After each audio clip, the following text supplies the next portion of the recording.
I ॐ नमो भगवते वासुदेवाय ॐ नमो भगवते वासुदेवाय नारायणं नमस्कृत्य नरं चैव नरोत्तमं देवीं सरस्वतीं व्यासं ततो जयमुदीरये नष्टप्रायेषु अभद्रेषु नित्यं भागवत सेवया भगवतीरुत्तमश्लोके भक्तिर्भवति नैष्टिकी कृष्णाय वासुदेवाय देवकीनन्दनाय च नन्दगोपकुमाराय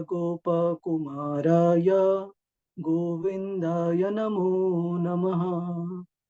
ॐ अज्ञानतिमिरन्धस्य ज्ञानाञ्जनशलाकया चक्षुरुन्मिलितं येन तस्मै श्रीगुरवे नमः।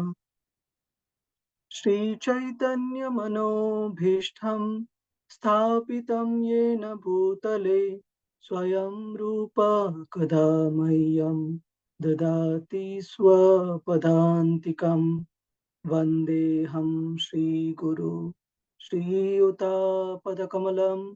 श्रीगुरोन् वैष्णवांश्च श्रीरूपं सागरजातां सहगना रघुनाथान्वितं तं सजीवं साद्वैतं सावधूतं परिजनसहितं कृष्णचैतन्यदेवं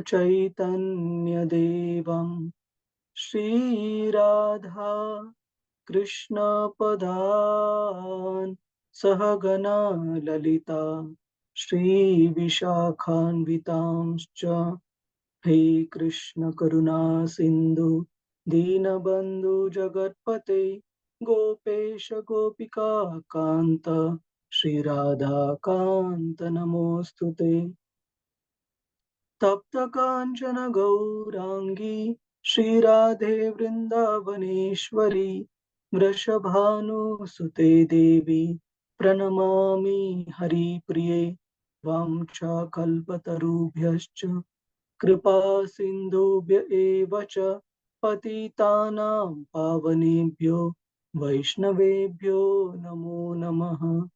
नमो ॐ विष्णुपदाय कृष्णपृष्ठाय भूतले श्रीमते भक्तिवेदान्त स्वामी इति नामिने नमस्ते सरस्वते देवी गौरवाणी प्रचारिणे निर्विशेष शून्यवादी पाश्चात्यदेशतारिणे जय श्रीकृष्ण चैतन्य प्रभु नित्यानंद श्री अद्वैत गदाधर श्रीवासादि गौर भक्त वृंदा हरे कृष्ण कृष्ण कृष्ण हरे हरे हरे राम राम राम हरे हरे। हरे कृष्णा प्रभूजीच माताजीच आपल्या सर्वांचं स्वागत आहे आजच्या श्रीमद भागवतम चर्चेमध्ये। आपण आज नवीन अध्याय सुरू करत आहोत, भगवंतांचं आपल्या स्वधामामध्ये परत जाणे गमन। तर या अध्यायाची पार्श्वभूमी आणि मागच्या अध्यायासोबतच संबंध कनेक्शन ते आपण आधी पाहू।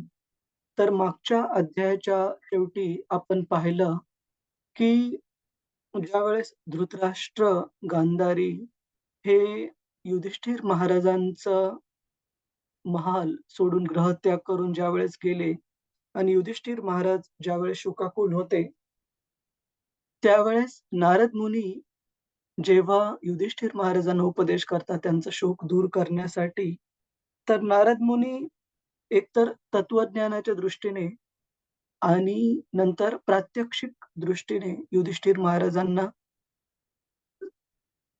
समजावून सांगतात, की धृतराष्ट्र आणि गांधारी यांचा ग्रहत्याग हे कसं त्यांच्या आध्यात्मिक प्रगतीसाठी आवश्यक आहे आणि भगवंतांच्या योजनेचा भाग आहे. आणि हे सांगताना एक गोष्ट नारद मुनी सांगतात, की "हे युधिष्ठिर, तुम्ही आणि बाकीचे सर्व पांडव या जगामध्ये जी भगवंतांनी तुम्हाला सेवा दिलेली आहे, राज्यकर्ते बनण्याची, तर ती सेवा तोपर्यंत पार पाडा, जोपर्यंत ह्या भगवंतांचं अस्तित्व ह्या जगावर, या पृथ्वीवर आहे. आणि याचा दुसरा अर्थ असा होतो, की ज्यावेळेस भगवंत आपल्या लीला या पृथ्वी तलावरच्या कन्क्लूड करतील आणि भगवत धामात परततील, त्यावेळेस तुम्ही निवृत्त होण्याचं ठरवू शकता. आपल्या सर्वांना हा श्लोक लक्षात आहे का प्रभुजीज, माताजीज आपण पाहिलेला? नारद मुनी युधिष्ठिर महाराजांना उपदेश करताना, उपदेशामध्ये हे सांगितलेलं लक्षात आहे का आपल्या? मी ते उघडण्याचा प्रयत्न करतो याच्यामध्ये. हरे कृष्णा. कुणी सांगेल लक्षात आहे का? हा जो श्लोक पाहिलेला आपण?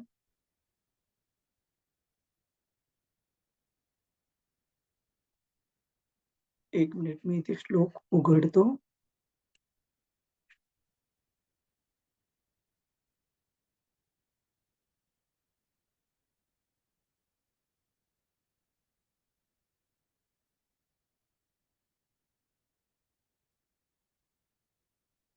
हरे कृष्ण, हरे कृष्ण, कृष्ण कृष्ण हरे हरे, हरे राम, हरे राम, राम राम, हरे हरे.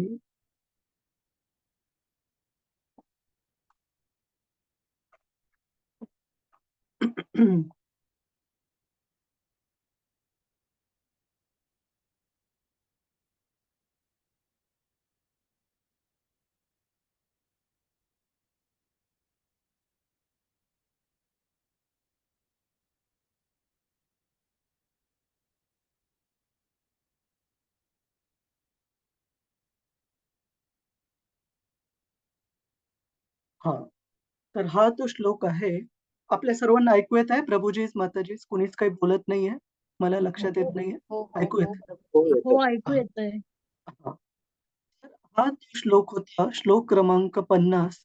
इथे नारद मुनी युधिष्ठिर महाराजांना सांगतात, भगवंतांनी देवतांना सहाय्य करण्यासाठी आधीच हवी ती कार्य पार पाडली आहेत.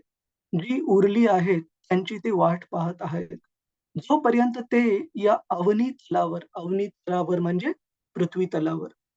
जोपर्यंत ते या अवनी तलावर आहेत, तोपर्यंत तुम्ही पांडवांनी प्रतीक्षा करावी. या श्लोकामध्ये नारद मुनी युधिष्ठिर महाराजांना हिंट देत आहेत, कल्पना देत आहेत, की लवकरच भगवंत आपले पृथ्वी तलावरील जे त्यांचे कार्य आहे ते पूर्ण करून त्यांच्या लीला समाप्त करतील, भगवत धामामध्ये परततील. तर आपण भगवद्गीतेमध्ये पाहतो 4थ्या अध्यायामध्ये 2 श्लोक येतात.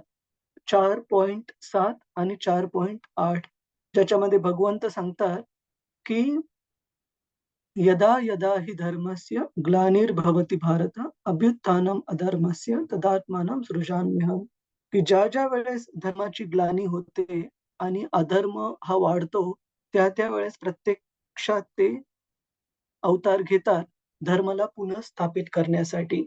आणि त्याच्या पुढच्या श्लोकामध्ये भगवंत म्हणतात, की "परित्राणाय साधूनां, विनाशाय च दुष्कृतां, धर्म संस्थापनार्थाय संभवामी युगे युगे."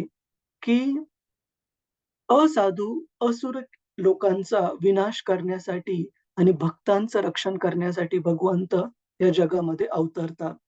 तर नारद मुनी युधिष्ठिर महाराजांना दाखवून देत आहेत, की युधिष्ठिर महाराजांना जे राज्यकर्ता म्हणून स्थापित केलेले भगवंतांनी, ते भगवंतांच्याच योजनेचा भाग आहे आणि ती एक विशिष्ट सेवा दिलेली आहे युधिष्ठिर महाराजांनी आणि पांडवांना आणि त्यांनी ती व्यवस्थित करावी, जोपर्यंत भगवंतांकडून निर्देश येत नाही निवृत्तीचा.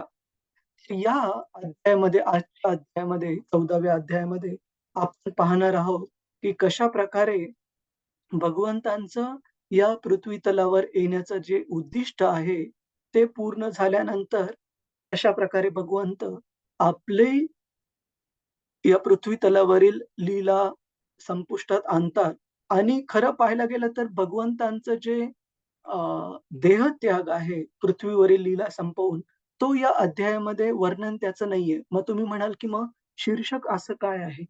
इंग्रजीमध्ये या अध्यायाचं शीर्षक आहे द डिसअपिअरन्स ऑफ लॉर्ड कृष्णा किंवा मराठीमध्ये आहे श्रीकृष्णांचे स्वधाम गमन.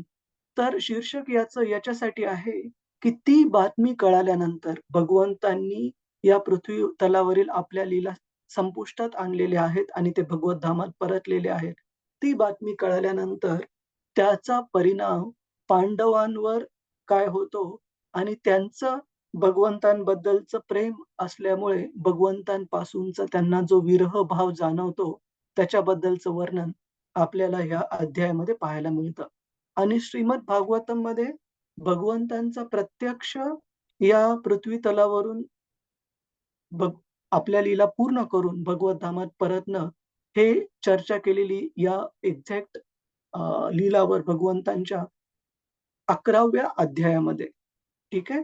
तर आपण ह्या अध्यायामध्ये जसं सूत गोस्वामी, शुकदेव गोस्वामी सांगतात, की पांडवांच्या भावना भगवंतांपासूनच्या विरहामध्ये त्याच्यावर आपण चर्चा करूया. पहिल्या श्लोकापासून सुरुवात करू. तर कुणाला काही प्रश्न आहे प्रभुजीच, माताजीच मागच्या अध्यायावर? मागच्या अध्यायाचं आणि या अध्यायाचा जोड संबंध काय आहे? याच्यावर कुणाचा काही प्रश्न आहे का? हरे कृष्ण प्रभूजी. हां, मला मला श्रीकृष्णाचे स्वधामगमन म्हणजे ते द्वारकेला गेले असं वाटलं. नाही, नाही. ते द्वारकेला तर काही अध्यायांपूर्वीच गेलेले आहेत माताजी. आपण 11व्या आणि 12व्या अध्यायामध्ये पाहिलं, की हं. कशाप्रकारे भगवंत हे हस्तिनापूरवरून द्वारकेला गेले. 1 मिनिट मी तुम्हाला एक्झॅक्ट तो हे 2 अध्याय पाहिले, की कन्फ्यूज झाले. हां, हस्तिनापूरवरून भगवंत निघाले आणि हे पहा 10वा आणि 11वा सॉरी. हं, हं, हं. इथे पाहतो आपण, की departure of lord Krishna for Dwarka 10व्या अध्यायामध्ये आपण पाहिलं हस्तिनापूरवरून भगवंत निघाले हां, द्वारका द्वारकेसाठी. द्वारका गमन बरोबर आहे. हां. आणि 11व्या अध्यायामध्ये आपण पाहिलं द्वारकेमध्ये भगवंतांचं आगमन कशाप्रकारे बरं. द्वारकावासियांनी त्यांचं स्वागत केलं. तर हो, ह्या आलं लक्षात. हरे कृष्ण आजच्या अध्यायामध्ये स्वधाम म्हणजे भगवत धामामध्ये या पृथ्वीवरच्या लीला कन्क्लूड करून, समाप्त करून. अजून कुणाचा काही प्रश्न आहे का प्रभुजीस, माताजीस? प्रभूजी मी प्रश्न विचारू? हां. हां, माताजी. हरे कृष्ण प्रभूजी. हां. आता युधिष्ठिर आणि ही सती गेली ना, म्हणजे युधिष्ठिरानंतर युधिष्ठिर नाही सॉरी धृतराष्ट्र. धृतराष्ट्र हां. हा. तर गांधारींनी पण सती गेले. पण मग त्यांना ते मुक्ती मिळाली की कसं, म्हणजे त्यांचं का हे झाला जन्म? नाही, आपण ते पण मागच्या अध्यायामध्ये दिलेलं आहे, की कशाप्रकारे त्यांना मोक्ष प्राप्त झाला. पण अच्छा. शुद्ध शुद्ध भक्तीचा जो स्तर असतो भगवत धामामध्ये, हम्म. तो लगेच नाही प्राप्त झाला. पण अल्टिमेटली त्या गतीला, त्या प्रारब्धाला त्यांनी प्राप्त केले. परंतु त्याच्यामध्ये एक ब्रेक घ्यावा लागला त्यांना. मोक्ष प्राप्त झाले. इथे विदुर महर्षींचा उल्लेख आहे. त्या प्रसंगाने याच्या अगोदर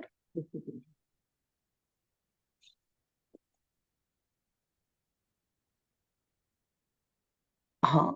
त्या प्रसंगाने हर्ष आणि शोकाने ग्रस्त होऊन विदूर नंतर पवित्र तीर्थक्षेत्र असलेले ते स्थान सोडून देतील. तर इथे हर्ष याच्यासाठी आहे, की त्यांना योगाभ्यासाने योगाची जी सर्वश्रेष्ठ अवस्था आहे ती प्राप्त झाली, मोक्ष प्राप्त झाला. परंतु शोक यासाठी, की शुद्ध भक्तीचा स्तर प्राप्त नाही झाला अजून. पण तो त्यानंतर झालेला आहे. अच्छा. हरे ठीक आहे. कृष्ण. हरे हो. कृष्ण. हं. इथे दिलेले पहा. अशा योग शक्तीनेच योग मार्गाची सिद्धी म्हणजे धृतराष्ट्रांना योग मार्गातले जे सर्वश्रेष्ठ सिद्धी आहे ती प्राप्त झाली, मोक्ष प्राप्त झाला. परंतु जसं विदुर महर्षींच्या शोकातून पाहतो, की तो भक्तीचा सर्वश्रेष्ठ स्तर नाहीये अजून. ठीक आहे माताजी? हो प्रभूजी. हरे कृष्ण. अजून कुणाला काही प्रश्न आहे? आपण 14व्या अध्यायाच्या पुढे जाण्या अगोदर. ठीक आहे. श्लोक क्रमांक 1 आपण सर्वांनी म्हणण्याचा प्रयत्न करा. सूत उवाच सूत सूत उवाच प्रस्थिते द्वारकाया संस्थिते द्वारकायां विष्णौ बन्धु दिदृक्षया विष्णो बन्धो दिदृक्षया ज्ञातुं च पुण्यश्लोकस्य ज्ञातुं च पुण्यश्लोकस्य कृष्णस्य च विचेष्टितम् कृष्णस्य च विचेष्टितम् कुणाला वाचायचं आहे? प्रभुजी, माताजी, हरे कृष्ण. किरण जाधव प्रभुजी, तुम्हाला वाचायचं आहे? नाही. ठीक आहे. अजून कुणाला? हरे कृष्ण. हरे कृष्ण प्रभुजी, मी हा, वाचू? सादर प्रणाम प्रभुजी, हरे कृष्ण. हरे कृष्ण.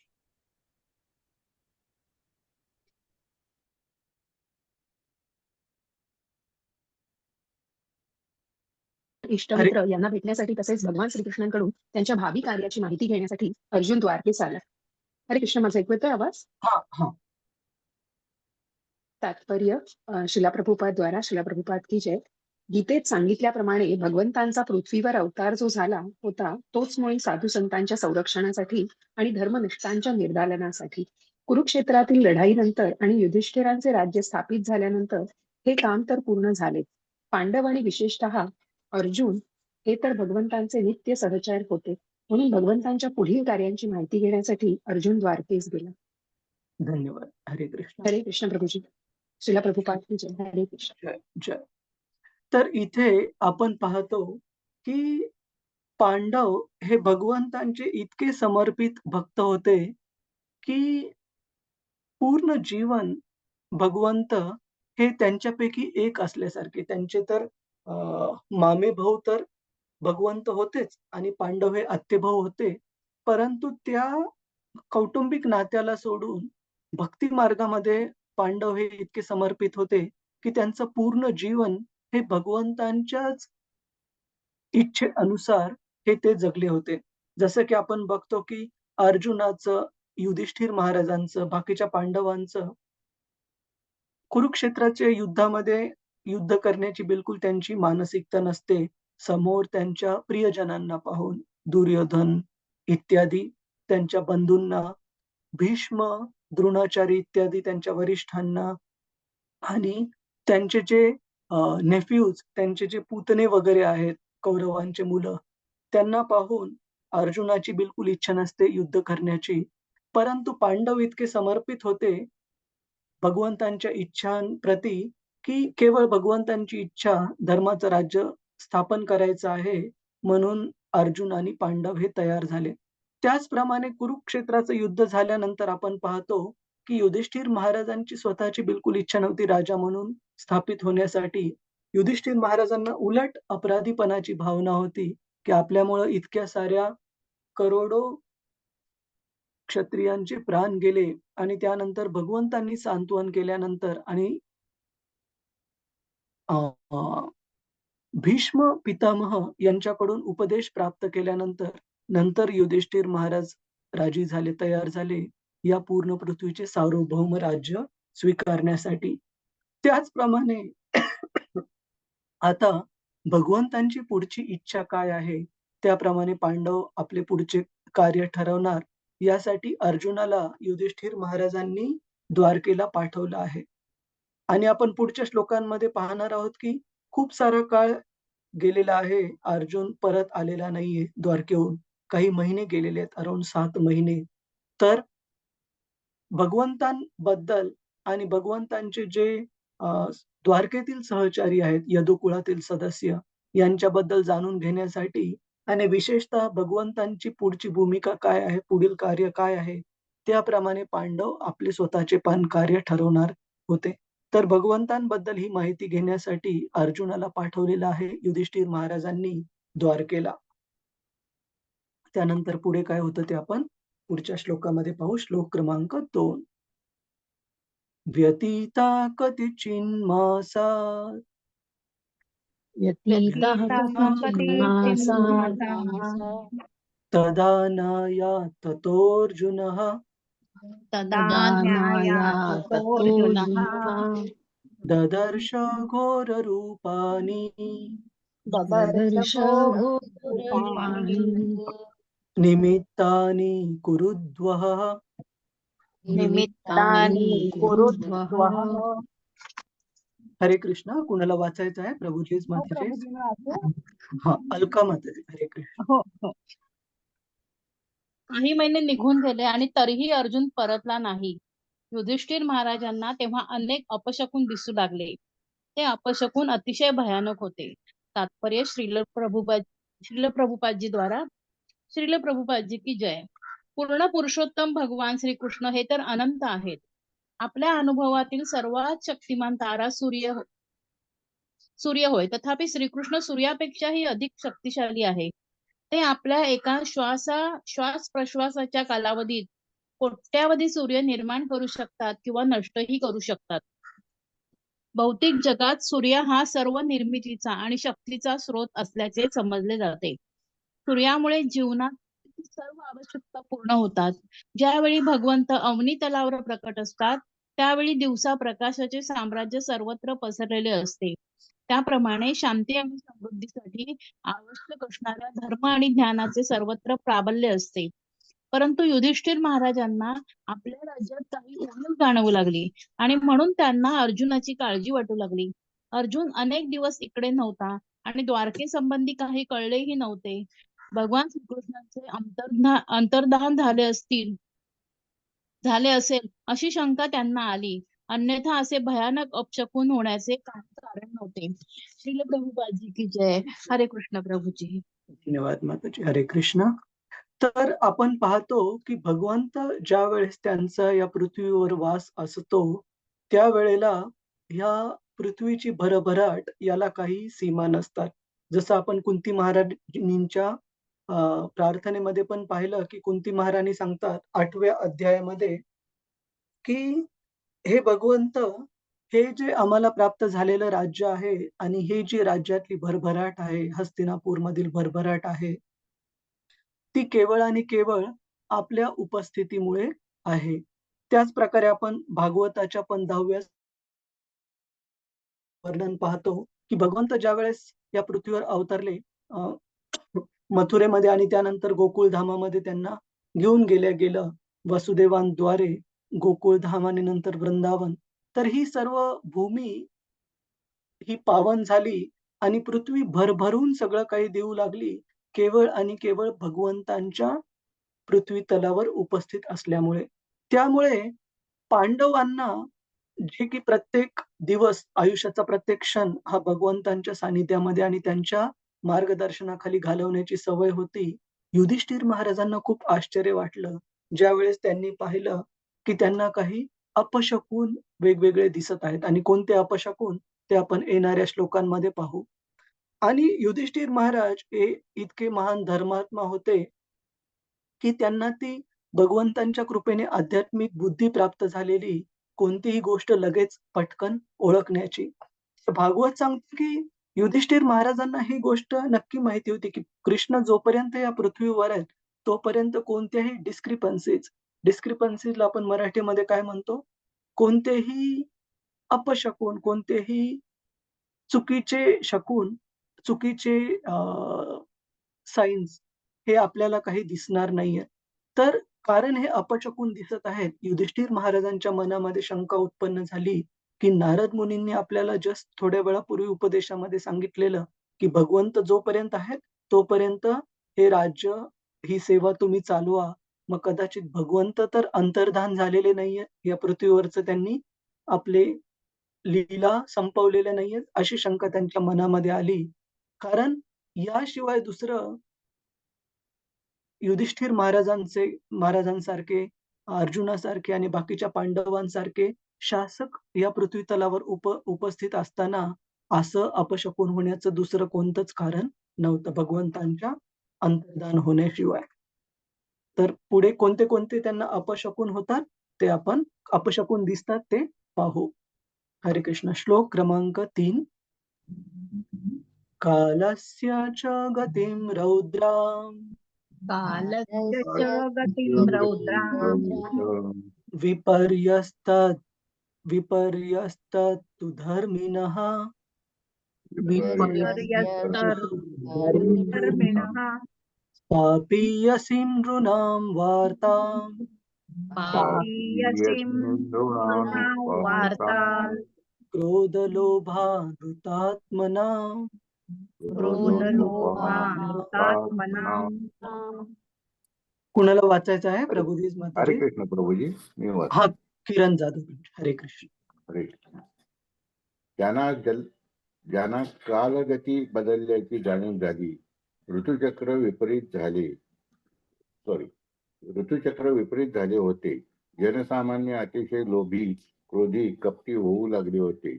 उपजीविकेसाठी ते अनुचित साधनांचा उपयोग करू लागले होते. ही अवस्था अतिशय भयानक होती. तात्पर्य श्रील प्रभुपाद द्वारा श्रील प्रभुपाद की जय. मानवी संस्कृती जेव्हा परमेश्वराच्या प्रेममय संबंधातून अलग होते, तेव्हा ऋतूंच्या आगमनात अनियमितपणा, उपजीविकेसाठी अप्रस्तुत साधनांचा उपयोग, तसेच लोभ, क्रोध, कपट आणि अशी लक्षणे प्रबळ होतात.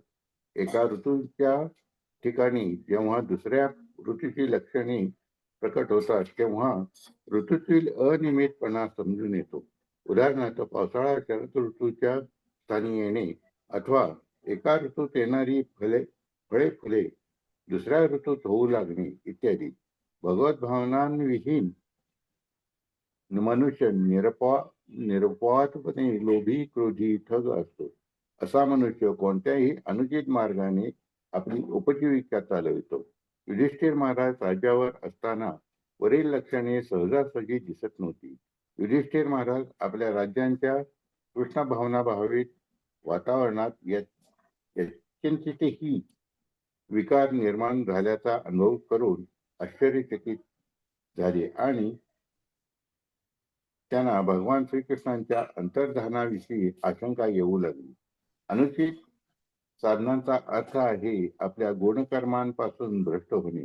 प्रत्येकासाठी विहित कर्मे दिलेली आहेत. ब्राह्मण, क्षत्रिय, वैश्य, शूद्र यांची आपापली कर्तव्ये आहेत. परंतु जेव्हा कोणी आपले विहित कर्म न करता दुसऱ्याच्या कर्मावर स्वतःचा अधिकार सांगतो, तेव्हा ही गोष्ट अनुचित होय. मनुष्याला जेव्हा जीवनात कोणतेही उच्च उद्दिष्ट नसते आणि मृत्यूलोकातील क्षणभंगूर जीवन हेच त्याला सर्वस्व वाटत असते, तेव्हा तो धन आणि सत्ता यासाठी अतिशय लोभी होतो. मानव समाजातील या विसंगतीला अज्ञान कारण आहे.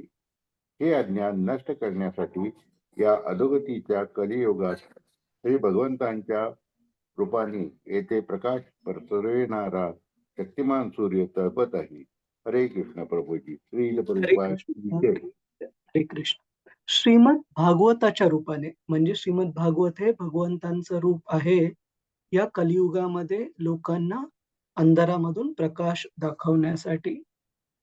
तर इथे आपण बघतो की युधिष्ठिर महाराज हे वेगवेगळे अपशकुन बघत आहेत, जे की भगवंत कृष्ण या पृथ्वीवर असताना बिलकुल असे असे सायन्स आणि सिम्पटम्सला आपण काय म्हणतो प्रभूजी माताजी मराठीमध्ये? लक्षण. हा, असे लक्षण हे कधीच दिसण्यात नव्हते, कधीच अस्तित्वात नव्हते. कोणत्या प्रकारचे लक्षण? की एका ऋतूमध्ये दुसऱ्या ऋतूचं दुसऱ्या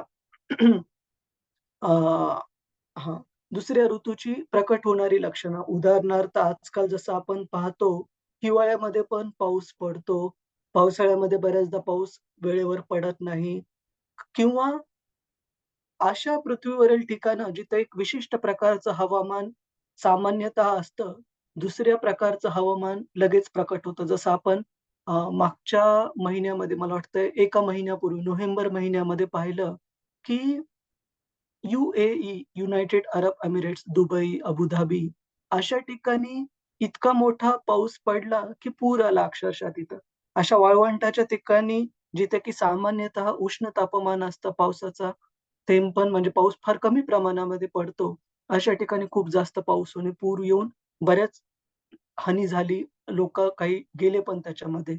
त्याचप्रमाणे आपण त्याच्या थोडं अगोदर जर पाहिलं 2024 मध्ये अराउंड मे-जून महिन्यामध्ये सौदी अरेबिया इथे बर्फवृष्टी झाली, जे की न भूतो न भविष्यती म्हणजे कधी ऐकलेलं नाही, की वाळवंटामध्ये जिथं पावसाचा लवकर पत्ता नाही, त्या ठिकाणी बर्फवृष्टी झाली. तर अशा प्रकारे एका ठिकाणचं हवामान दुसऱ्या ठिकाणी प्रकट होणं किंवा एका वेळचं एका विशिष्ट ऋतूतलं हवामान दुसऱ्या ऋतूमध्ये प्रकट होणं, हे सर्व निसर्गाचा समतोल बिघडण्याची लक्षणं आहेत. आणि हे समतोल बिघडण्याची लक्षणं हे पण भगवंतांच्याच भौतिक शक्तीचा एक परिणाम आहे.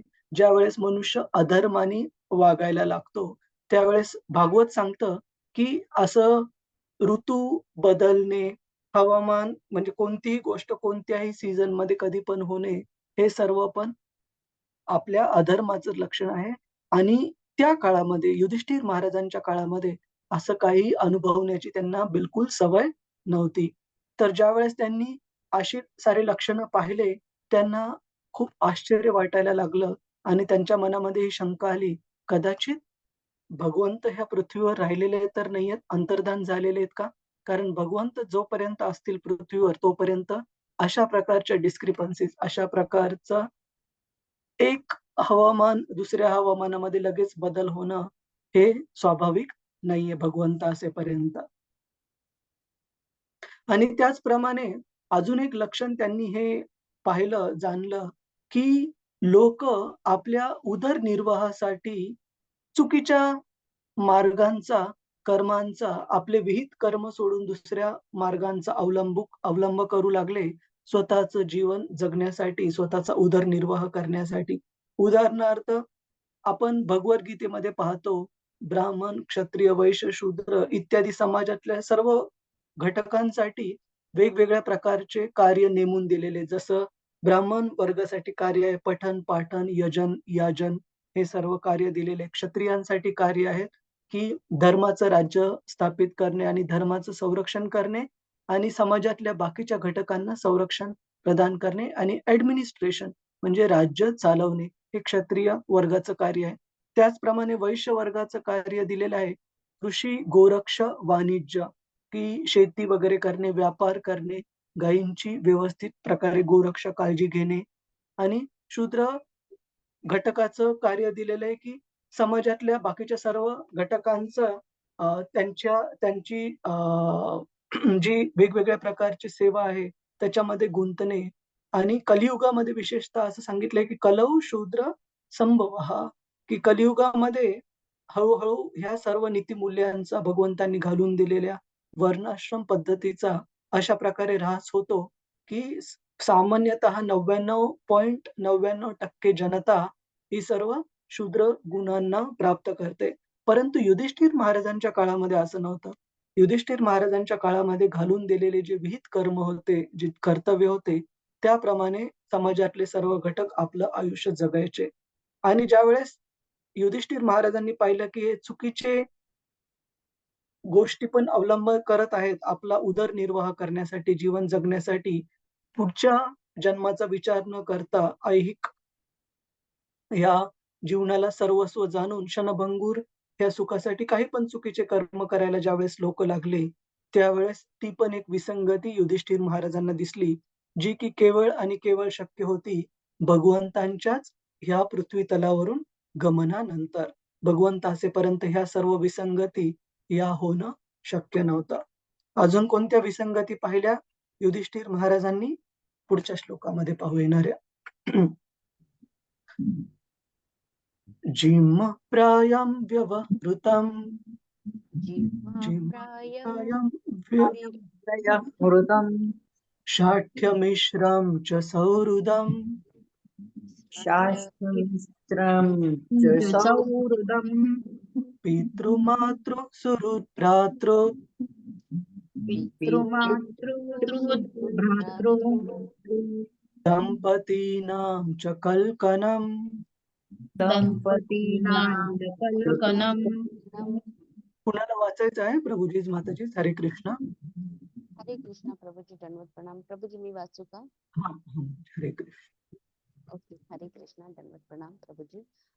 कपटीपणामुळे सामान्य व्यवहार आणि मित्रांमधील वागणूक देखील दूषित झाली होती. कुटुंबामध्ये पिता, माता, पुत्र, हितचिंतक, बंधू अशा सर्वांमध्ये नेहमीच अपसमज निर्माण होत होते.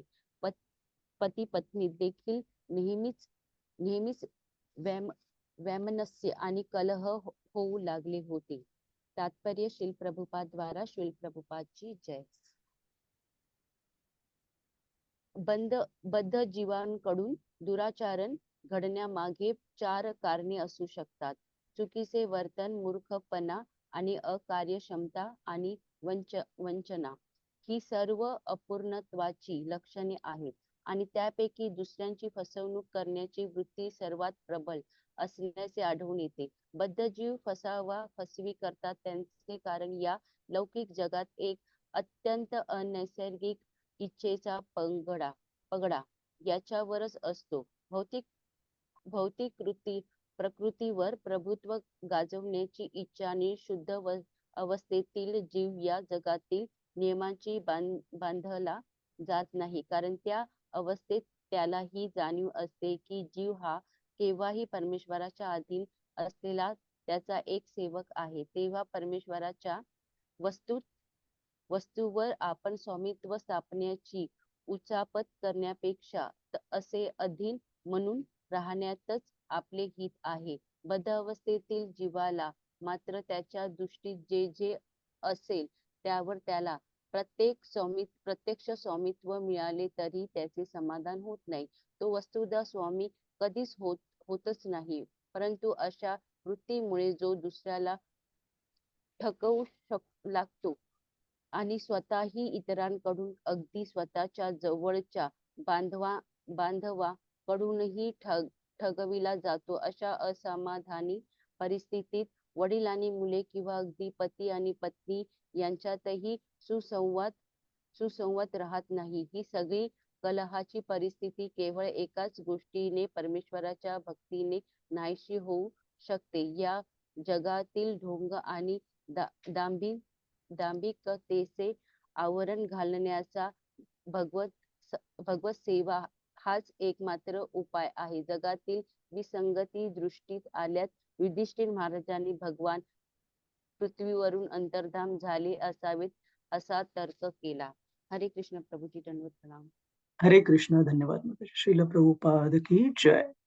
तर इथे आपण पाहतो अजून काही वेगवेगळ्या प्रकारच्या विसंगती ज्या युधिष्ठिर महाराजांनी पाहिल्या. जसं की आई, वडील, भाऊ, बहीण यांच्यामध्ये कधीच भांडणं, अपसमज आधीच्या काळामध्ये भगवंत असताना अशा प्रकारचे अपसमज हे अस्तित्वात नव्हते. पती पत्नीमधील वैमनस्य, कलह हे पण. तर कलहाचा अर्थ असा नाही की कधीच काही वादविवाद किंवा डिफरन्स ऑफ ओपिनियन म्हणजे विभिन्नता मतांमधील ही जी आपण म्हणतो ती कधी असणार नाही, हे नाही. पण वैमनस्य म्हणजे इतक्या टोकाला ते भांडण कधी जायचं नाही की डिव्होर्स म्हणजे घटस्फोट म्हणा किंवा एकमेकांना कधी जीवे मारण्याच्या स्थितीपर्यंत, एकमेकांच्या जीवांना हानी पोहोचवण्याच्या स्थितीपर्यंत हे भांडणं कधी व्हायचे नाहीत. त्याचप्रमाणे आजकालच्या जीवनामध्ये आपण पाहतो की कधी-कधी घरच्या जवळच्या नातेसंबंधातील वाद पण इतके टोकाला जातात, की वडिलांचे आणि मुलाचे भांडणं कधी-कधी कोर्टामध्ये जातात किंवा एकमेकांच्या जीवावर उठतात. तर हे पण कलियुगाचेच सर्व लक्षणं आहेत. आणि या सर्व लक्षणांचं जे मूलभूत कारण आहे, श्रीमद भागवत सांगतं, ते आहे की या पृथ्वीवर जे काही आपल्या आजूबाजूला आहे, त्या गोष्टींवर, त्या प्राणिमात्रांवर स्वामित्व प्राप्त करण्याची आपली जी इच्छा आहे सुप्त, आपल्या बद्ध अवस्थेमध्ये ती स्वामित्व प्राप्त करण्याची इच्छा भागवत सांगतं, की याचं मूळ कारण आहे. जर आपण सोप्या शब्दात पाहायचं झालं, तर कशाप्रकारे एक बद्ध मनुष्य आजूबाजूच्या प्रत्येक गोष्टींवर स्वामित्व प्राप्त करण्याचा विचार करतो. उदाहरणार्थ, की मी या भागामध्ये राहतोय, तर ह्या भागामध्ये मला जास्तीत जास्त जमीन किंवा काही चुकीच्या मार्गाने बळकावता येईल का? किंवा ह्या लोकांवर मला चुकीच्या मार्गाने वर्चस्व प्राप्त करता येईल का? त्यांचं शोषण करता येईल का? माझ्या आनंदासाठी किंवा ठीक आहे बाहेरच्या लोकांना शक्य नाही. मग मी घरातल्या किंवा संबंधितांवर वर्चस्व प्राप्त करून त्यांचं शोषण करू शकेल का? त्यांच्यावर प्रभुत्व मिळवू शकेल का? तर ही जी प्रभुत्व, स्वामित्व मिळवण्याची जी इच्छा आहे, भागवत सांगतं की अंततः सर्व प्राणीमात्रांचे, सर्व ज्या गोष्टी आहेत आपल्या आजूबाजूला, त्या सर्व गोष्टींचे, प्राणीमात्रांचे जे शाश्वतरित्या जे स्वामी आहेत, ते केवळ आणि केवळ भगवंत आहेत. आणि आपण सर्व जीव अंततः त्यांच्या सेवेसाठी, त्यांच्या आनंदासाठी बनलेलो आहोत. परंतु मनुष्य ज्यावेळेस चुकीच्या रीतीने अहम ममेती, आपण स्वतः स्वामी आहोत आणि बाकीचे सर्व जीव मात्र गोष्टी ह्या माझ्या आनंदासाठी बनलेले आहेत. असं ज्यावेळेस विचार करायला लागतो, त्यावेळेस ते आपल्या बद्ध अवस्थेचं लक्षण आहे. तर अगोदरच्या काळामध्ये ज्यावेळेस धर्माचं राज्य उपस्थित होतं या पृथ्वी लोकावर आणि भगवंत स्वतः उपस्थित होते, या सर्व विसंगती न भूतो अशा प्रकारच्या होत्या. कधीही पाहण्यात आलेल्या नव्हत्या. त्याच्यामुळे ह्या जेव्हा पाहायला मिळत आहेत, अजून एक आपण बघतो, की कलियुगामध्ये सामान्यतः नैसर्गिकरित्या असं सांगितलं जातं, की आईची माया मुलावर, आपल्या लेकरांवर ही पृथ्वी लोकातलं सर्वश्रेष्ठ प्रेम समजलं जातं, की त्यापेक्षा शुद्ध प्रेम हे कोणतंच अस्तित्वात नाही भौतिक जगतामध्ये. आईची आपल्या लेकरावर असणारी माया. परंतु कलियुगामध्ये अशा पण गोष्टी पाहायला मिळतात, की अशा काही-काही स्त्रिया आहेत, दुर्दैवाने कलियुगाच्या प्रभावामुळे, ज्या की अबॉर्शन सारखी गोष्ट करतात, की आपण स्वतः आपल्या पोटातल्या बाळाला मारण्यासाठी पण मागे-पुढे बघत नाहीत. तर हे पण कलियुगातल्याच अधोगतीचा एक भाग आहे, जे की अगोदरच्या धार्मिक राज्यामध्ये कधीही पाहण्यात आलेलं नव्हतं. तर ह्या सगळ्या विसंगती पाहून युधिष्ठिर महाराजांना अशी शंका मनामध्ये येत आहे, की या सर्व विसंगती असणं शक्य नाही, जर भगवंत या पृथ्वीलोकावर आहेत जोपर्यंत.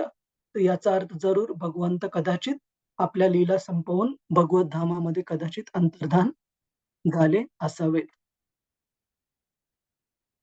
अजून कोणते लक्षणं पाहिले त्यांनी? श्लोक क्रमांक येणाऱ्या श्लोकांमध्ये पाहू. श्लोक क्रमांक 5. कुणाचा काही प्रश्न आहे? प्रभुजीस, माताजीस, हे जे वेगवेगळे लक्षणं आपण भागवतामध्ये पाहत आहोत, जे की कलियुगामधल्या अधोगतीचे लक्षणं दिसतात आपल्याला आणि भागवत सांगतं, की जोपर्यंत भगवंतांचं अस्तित्व या पृथ्वी लोकावर होतं, तोपर्यंत हे लक्षणं कुठेही पाहण्यामध्ये नव्हते. कुणाचा काही प्रश्न आहे का? हरे कृष्णा, प्रभुजीस, माताजीस. ठीक आहे, आपण पुढे जाऊ. श्लोक क्रमांक 5. कृपया म्हणण्याचा प्रयत्न करा. निमित्तानि अत्यरिष्टानि निमित्तानि अत्यरिष्टानि काले त्वनुगते नृणाम् काले त्वनुगते नृणाम् नृणाम् लोभाद्य धर्म प्रकृतिम् धर्म प्रकृतिम् दृष्टो वाचानुजं नृपः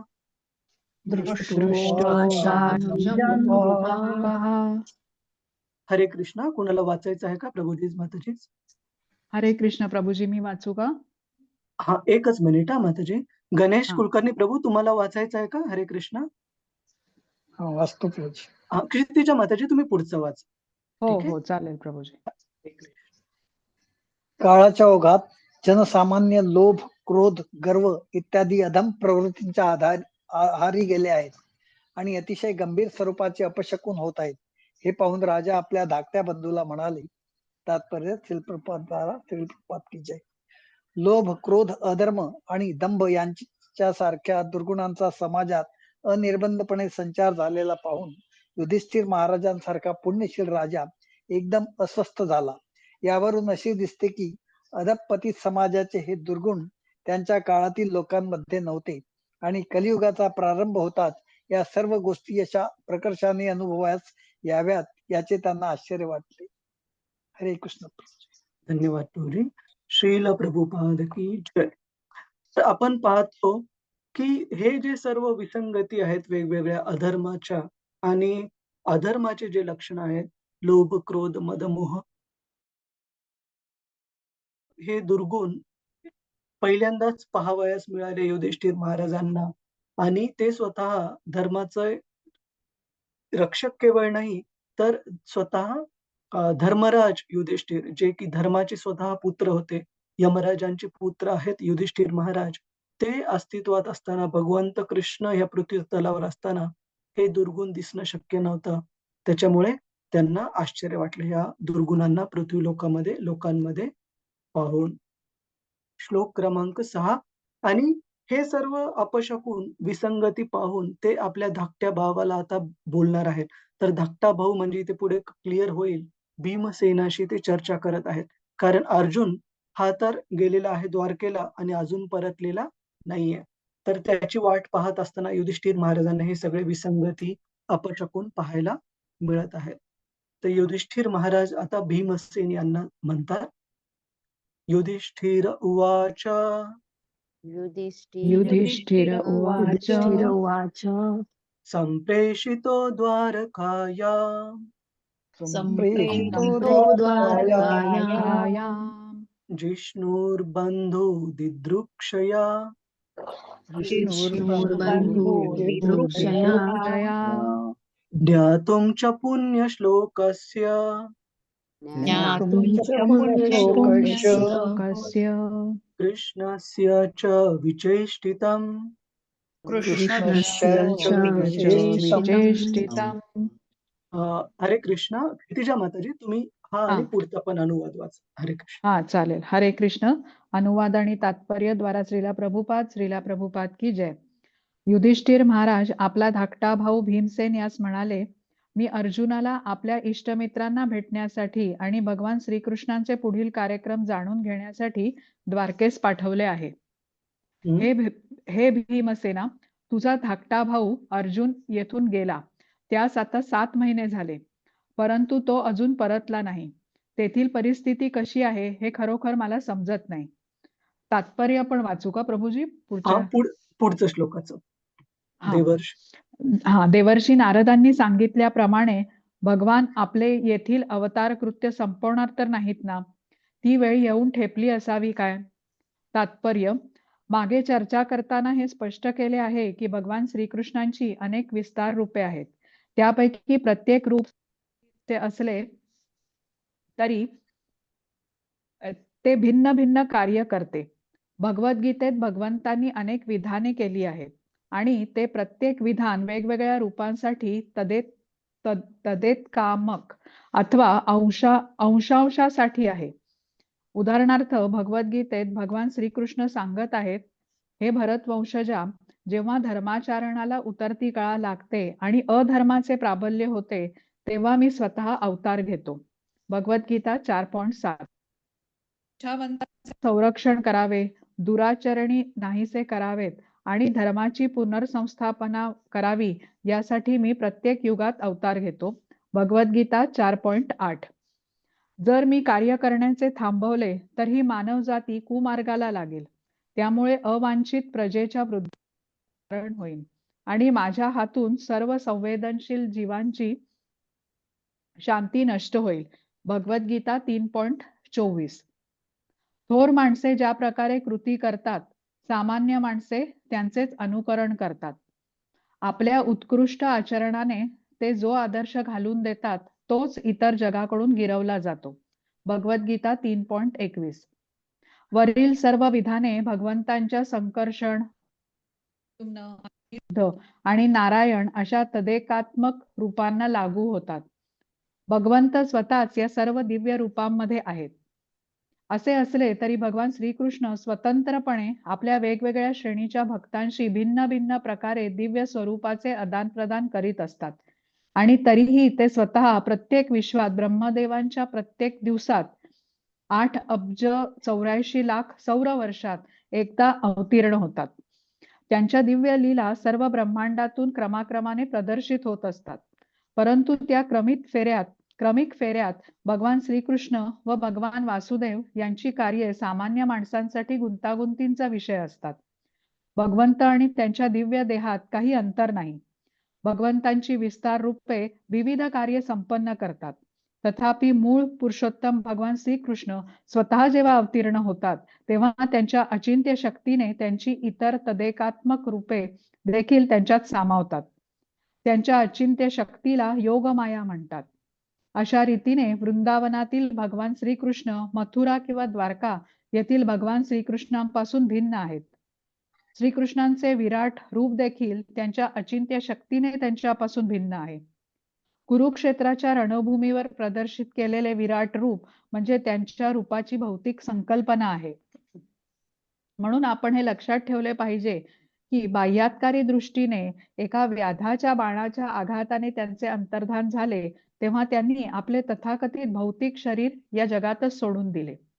भगवान कैवल्य रूप आहेत आणि म्हणून त्यांना खरे तर जड आणि चेतन यातील भेद लागूच होत नाहीत, कारण सर्व काही त्यांच्यापासून निर्माण होते.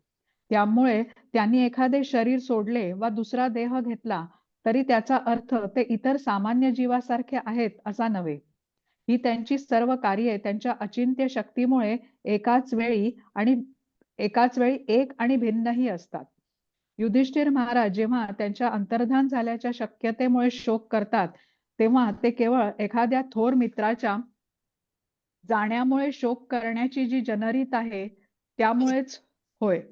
वस्तुतः सामान्य बुद्धीच्या लोकांची भ्रमामुळे जी अपसमजूत आहे त्याप्रमाणे भगवान आपला दिव्य देह कधीच सोडत नाहीत.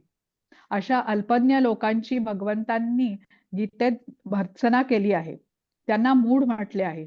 भगवंतांनी आपले शरीर सोडले याचा अर्थ हा की जसे त्यांनी आपले विराट रूप भौतिक जगात सोडले तसे त्यांनी आपले अंश आपल्या त्या धामात सोडले. हरे कृष्ण. श्रीला प्रभुपाद की जय. धन्यवाद प्रभूजी. हरे कृष्ण. धन्यवाद माताजी. तर या श्लोकांमध्ये आपण पाहतो की युधिष्ठिर महाराज त्यांचे धाकटे भाऊ भीमसेन यांच्याशी बोलत आहेत आणि ते शंका त्यांची काळजी व्यक्त करत आहेत की हे भीमसेन, आपला लहान भाऊ अर्जुन ज्याला की मी पाठवलं होतं द्वारका धामामध्ये भगवंतांबद्दल यदुकुळाबद्दल जाणून घेण्यासाठी. हरे कृष्ण कृष्ण कृष्ण हरे हरे, हरे राम राम राम हरे हरे. तर हे अर्जुन आतापर्यंत जाऊन बराच वेळ झाला, 7 महिने झाले आणि अजून परत आलेला नाहीये अर्जुन. आणि ते दूर असताना हे वेगवेगळे ज्या विसंगती अपशकुन पाहायला मिळत आहेत. तर त्यांनी नारद मुनींनी त्यांना उपदेश करताना जे सांगितलं होतं की भगवंत काही काळानंतर आपलं या पृथ्वी तलावरील लीला समाप्त करून भगवतधामी परततील. कदाचित ते तर झालेलं, ती वेळ आलेली नाहीये ना. आणि श्रील प्रभुपादजी तात्पर्यामध्ये सांगतात की कशा प्रकारे भगवंतांचा अवतार हा वेगवेगळ्या भगवंतांच्या ज्या योजना आहेत, उद्दिष्ट आहेत, ते पार पाडण्यासाठी असतो. जसं की आपल्या वृंदावन मधल्या भक्तांसाठी भगवंत हे कोमल आणि सुकुमार अशा बालकाच्या रूपामध्ये नंद महाराज, यशोदामाई यांचे पुत्र म्हणून वृंदावनामध्ये राहतात. परंतु तेच कृष्ण ज्यावेळेस 7 वर्षाच्या वयामध्ये ज्यावेळेस कालिया लीलेमध्ये कालियाच्या फणांवर नृत्य करत असतात, तर त्याच 7 वर्षाच्या सुकुमार बाळाचे जे नाजूक पाय आहेत, कालियासाठी मात्र ते प्रत्यक्ष पाय वज्रापेक्षाही जास्त बलशाली असे जाणवतात. त्याचप्रमाणे जय गोपींसाठी लहान बालक कृष्ण हे एखाद्या कापसाप्रमाणे एक गोपी दुसऱ्या गोपीकडे असे झेल करायचे. कृष्ण एवढे नाजूक आणि हलके त्यांना वाटत होते.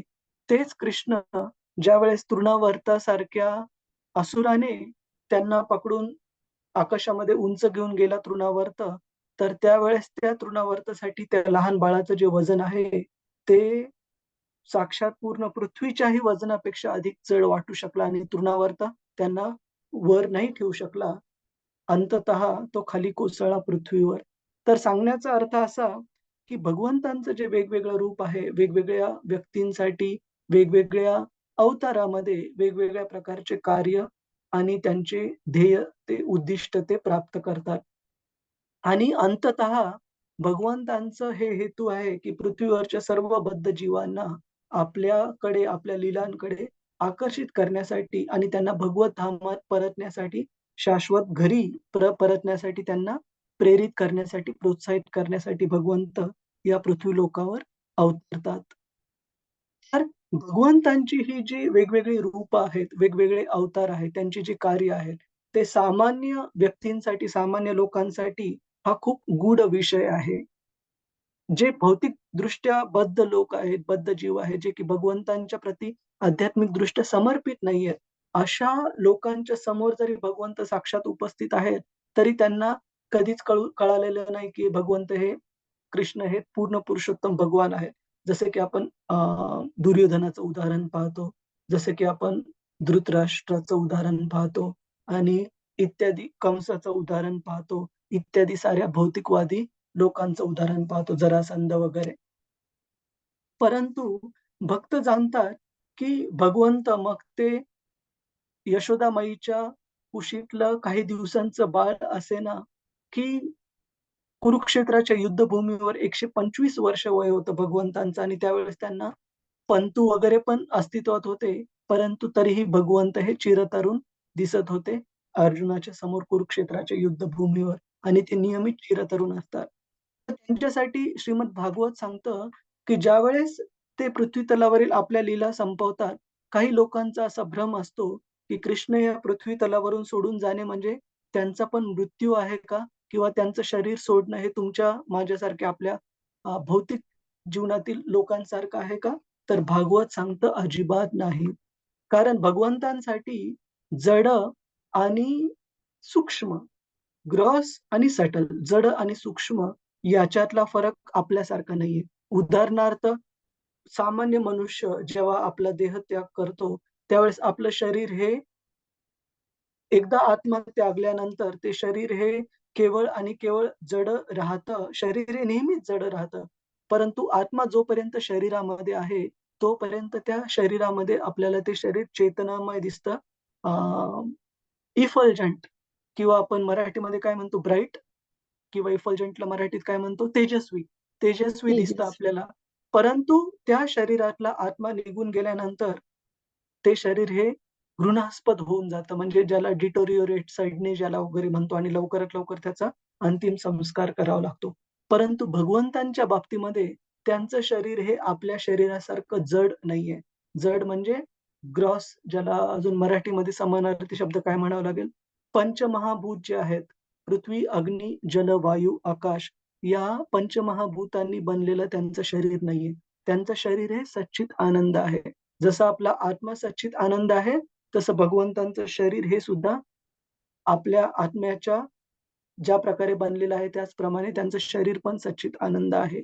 त्याच्यामुळे जो जो हा प्रसंग आहे भगवंतांच्या ह्या पृथ्वी लोकावरील कार्य किंवा लीला संपुष्टात आणण्याचा, की ज्यावेळेस एक शिकारी हरीण समजून त्यांच्या पायावर बाण मारतो आणि त्या बाणाने भगवंत देहत्याग करतात.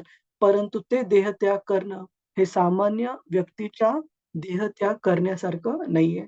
कारण भगवंत हे त्यांच्या प्रत्येक रूपामध्ये आणि प्रत्येक शरीरामध्ये त्यांचं शरीर आणि आत्मा दोन्ही हे दिव्य आहे. शरीर हे जड नाहीये. तर या भौतिक जगातल्या लीला संपवून ज्यावेळेस भगवंत भगवत धामामध्ये परततात, त्याच्यामुळे त्यांचं हे जाणं ह्या भौतिक जगातल्या भौतिकवादी व्यक्तीच्या देहत्यागासारखं नाहीये.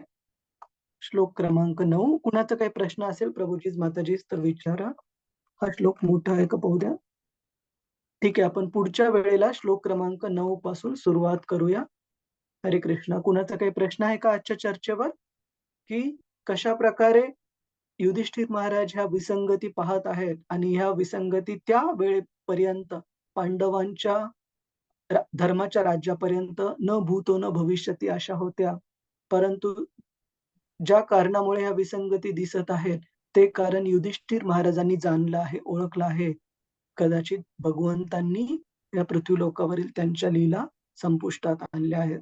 आणि आपण पुढे पाहणार आहोत, की कशाप्रकारे भगवंतांच्या ह्या पृथ्वी लोकावरून जाण्यानंतरच कलियुगाने पृथ्वी लोकावर प्रवेश केला. परंतु प्रवेश जरी केला, तरी त्यांचा जो प्रभाव आहे कलीचा, कलीपुरुषाचा, तो तोपर्यंत वाढला नाही, जोपर्यंत पांडव आणि पांडवांचे जे नातू होते, अ, परीक्षित महाराज, त्यांचं राज्य जोपर्यंत होतं, त्यांनी कलीपुरुषाला स्थिर होऊ दिलं नाही, आपला प्रभाव वाढवू दिला नाही. परंतु ज्यावेळेस परीक्षित महाराज हे आपलं शरीर त्याग करतात, शृंगीच्या अ, शापामुळे, तक्षक सापाच्या दंशामुळे, त्यानंतर कलीपुरुष खऱ्या प्रकारे आपला जो प्रभाव आहे, तो खूप मोठ्या प्रमाणात मध्ये वाढवण्यासाठी सुरुवात करतात. तर आपल्याला या अध्याय जसा पुढे जाईल तसा एक गोष्ट कळायला लागेल, की ह्या कलीपुरुषाच्या वाढणाऱ्या प्रभावामुळे कशाप्रकारे पतित अवस्था वेगवेगळ्या प्रकारच्या आपल्याला आपल्या आजूबाजूला पाहायला मिळतात आणि आपल्या जीवनामध्ये पण पाहायला मिळतात.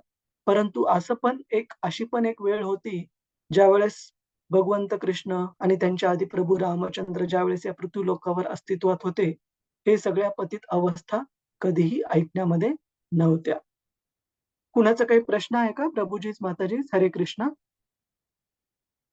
मनीषा जोशी माताजी, हरे कृष्ण. अनम्यूट करा.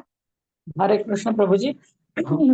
आता कृष्ण म्हणजे या पांडव किंवा कौरवांबरोबर होते, तरी बरोबर. सुद्धा एवढं अधपतन की जेणेकरून भाऊ भावाच्या ह्याच्यावर उठल्या. म्हणजे आता धृतराष्ट्र ची मुलं म्हणजे कौरव आणि पांडव यांच्यामध्ये कायम हे होतं ना, काय हां, म्हणतात, भांडणं वगैरे. तर मग बरोबर. तरी काय म्हणजे कृष्ण तर स्वतः तिथे उपस्थित होते, तरी सुद्धा ह्या गोष्टी घडत गेल्या. तर माताजी, हे पाहायला पाहिजे आपण, की भौतिक जगत असं बनलेलं आहे ना, की सामान्यतः या भौतिक जगताचा स्वभाव आहे, कोणती गोष्ट वर गेलेली खाली येईल. उदाहरणार्थ अधःपतन किंवा ऱ्हास हे भौतिक जगाचं तत्व आहे. मग याचा अर्थ काय, की भगवंत असतानाची परिस्थिती आणि भगवंत या पृथ्वी लोकावरून त्यांनी आपल्या लीला संपुष्टात असतानाची परिस्थिती. तर ह्या ज्या विसंगती तुम्ही ज्या सांगितल्या पांडवांमध्ये किंवा कौरवांमुळे, त्या भगवंतांनी त्याच्यावर ॲक्शन घेतली धर्माचं राज्य स्थापन करण्यासाठी. आणि तेच एक कारण होतं, की आपण पाहतो, की भगवंत पृथ्वी तलावर का अवतरले? त्याचं पण भागवतात दिलेलं आहे, की सगळ्यात सुरुवातीला भूमी एका गायीच्या रूपामध्ये ब्रह्माजींना अ, ब्रह्माजींकडे गेली हे सांगण्यासाठी, की या पृथ्वीलोकावर अधम लोकांचं, अधर्माचं पालन करणाऱ्या लोकांचा इतका प्रभाव झालेला आहे, की त्याच्यामुळे तिला तो असह्य झालेला आहे आणि त्याच्यातून तिची सुटका करण्यासाठी आसुरिक प्रवृत्तीच्या लोकांपासून, क्षत्रियांपासून ब्रह्माजींकडे गेली. ब्रह्माजीनंतर पृथ्वीसोबत आणि बाकीच्या देवतांसोबत मिल्क ओशन, श्वेतद्वीपावर जातात आणि क्षीरोदक्ष विष्णू यांच्याकडून उपदेश प्राप्त करतात, की काही काळामध्येच, काही वेळामध्ये भगवंत हे स्वतः अवतरित होतील कृष्णाच्या रूपामध्ये आणि यदुकुळामध्ये वेगवेगळे डेमिगॉड्स, देवता पण जन्म घेतील. तर सांगण्याचा हेतू हा, की पृथ्वी लोकामध्ये असुर आणि सूर हे ज्या प्रवृत्ती आहेत, त्यांच्यामधलं द्वंद्व हे अनंत काळापासून चालू आहे. परंतु ह्या ज्या विशिष्ट सांगितलेले गुणधर्म होते ऱ्हासाचे, जसं की भावा-भावांमध्ये होणारा क्लेश, या स्तराला पती-पत्नींमध्ये होणारा क्लेश, हा या स्तराला म्हणजे ग्राउंड रिॲलिटी जी म्हणतो ना आपण, की सामान्य घरादारांमध्ये पण असं अस्तित्वात नव्हतं. कौरवांमध्ये आणि पांडवांमध्ये जरी गैरसमज होते, ते भगवंतांच्या योजनेचा भाग होते, की कौरव हे अधर्माचं पालन करणारे होते. कोणत्याही चुकीच्या मार्गाने त्यांना राज्य प्राप्त करायचं होतं. परंतु साध्या घरांमध्ये पण बहीण-भावामध्ये, आई-वडिलांमध्ये, पती-पत्नींमध्ये त्या स्तराची भांडणं, त्या स्तराचा ऱ्हास हा अस्तित्वात नव्हता माताजी. ठीक आहे. तर जे जे आपल्याला कौरव-पांडवांमध्ये दिसतं ते भगवंतांच्याच योजनेचा भाग आहे. अधर्माचं राज्य संपवण्यासाठी, धर्माचं राज्य स्थापित करण्यासाठी. परंतु सामान्य लोकांपर्यंत ती अधोगती अजून झालेली नव्हती. हरे ठीक आहे. कृष्ण प्रभू. हो, हरे समज. कृष्ण, हरे कृष्ण. मी एक छोटंसं उदाहरण देतो, मग आपण आजचं चर्चा कन्क्लूड करू, हरे की कृष्ण हे प्रभू. हरे कृष्ण. एकच मिनिट प्रभूजी. एक एक उदाहरण देतो, की ज्यावेळेस भगवंत स्वतः द्वारकाधामामध्ये होते आणि त्यांचे आजोबा महाराज उग्रसेन हे राजा होते, राज्य चालवायचे.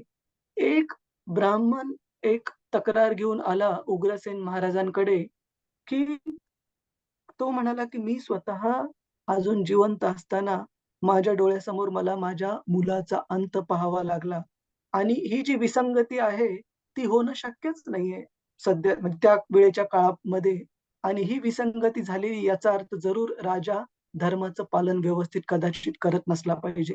आणि ज्यावेळेस ही तक्रार आणली ब्राह्मणाने, उग्रसेन महाराज असं नाही म्हणाले, की "अरे, तुझ्या एकाच्या घरामध्ये विसंगती दिसत आहे, पण बाकी सर्व लोकांच्या घरामध्ये नाहीये विसंगती.